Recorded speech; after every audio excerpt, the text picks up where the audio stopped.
Man, look, I'm calling it right now. LeBron James is going to the Boston Celtics. Yes, the Boston Celtics. And here's why. The Celtics wouldn't have traded away Jalen Brown for pennies on a dime if they didn't already have a plan in place. And I think LeBron is that plan in place. Look at them what they did. They traded one of the finalists, the top six. He finished top six. Jalen Brown finished top six in the NBA MVP voting last year.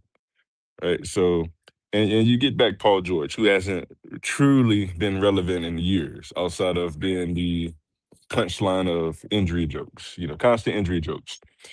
So, with that being said, they've got the space for him, they've got the opportunity for him, they've got defense around him, so he won't have to exert all his 41-year-old body on defense. He'll easily slide into that lineup. You got a lineup of PG-13, you've got Tatum, you've got Nemias, you've got uh, Derek White, and LeBron could easily slide into that two guard spot.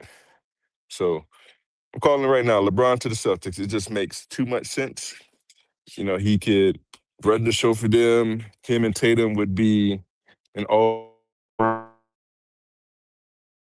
duo. You throw in PG-13, and you got possibly the best trio in the NBA, the best big three in the NBA. Better than what the Knicks got with Cat, Brunson, and OG. Better than the Rockets trio. They'll easily be the best trio in the NBA, and I'm calling it right now. LeBron to the Celtics. He's even though they've always been his nemesis. Each and every year, it's when he was in the Eastern Conference, it was him and the Celtics. When he was with the Cavs, he faced them in the playoffs. He faced them in the finals when he was in the West. So it just makes too much sense that he'd finish his career with one of his most hated rivals. And I could see them making a deep run. I could see them making a deep run because they have all the pieces. LeBron could run the show. Offense could run through him. He could find his teammates first three quarters, fourth quarter. We get vintage Braun. He'd take over the game per usual.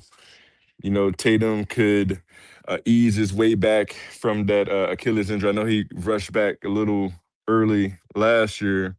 He wasn't as effective in the playoffs, but picking up LeBron would definitely give him an opportunity to recover just a bit.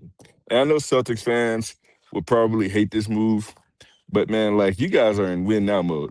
Tatum's in his prime, White, Pritchard. You got a bit of a bench. And Hugo Gonzalez, I think he is going to be one of the guys this year too. You know, the Celtics are very high on him. They wouldn't include him in any trade, so I think he's definitely going to be one of the guys this year as well. So I'm looking forward to see how he does with them this year, how he fits in with them. But man, LeBron, huge addition, instant championship. Not even contenders. Like you might as well give them the championship if LeBron signs with them. And I'm a Lakers fan. I'm a Lakers fan. I love the moves that we did this year. But if LeBron signs with the Celtics, he gives them instant championship credibility. I can't stress that enough. What do you guys think? Smart move for Bron, bad move for Bron, bad move for the NBA, good move for the Celtics. I mean, the Celtics can't get any worse. The Celtics can't get any worse. Their offseason can't get any worse with some of the moves they made. You know, I don't think I would have signed Mitch to a $60 million contract. He's more like a 40 million guy. Man, he can't hit free throws, man. If you can't hit free throws in the NBA, man, you can't. You're not playable, especially in crunch time. You're not playable. So, but Celtics moves can't get any worse. Pick up LeBron, man, and roll with it. And roll with it. He'll fit seamlessly into your lineup. You don't have to do any adjusting, any of that stuff. So, let me know what you guys think. I'm gonna be back on later, but I just had a rant about that. But appreciate you guys. Catch y'all real soon. Peace.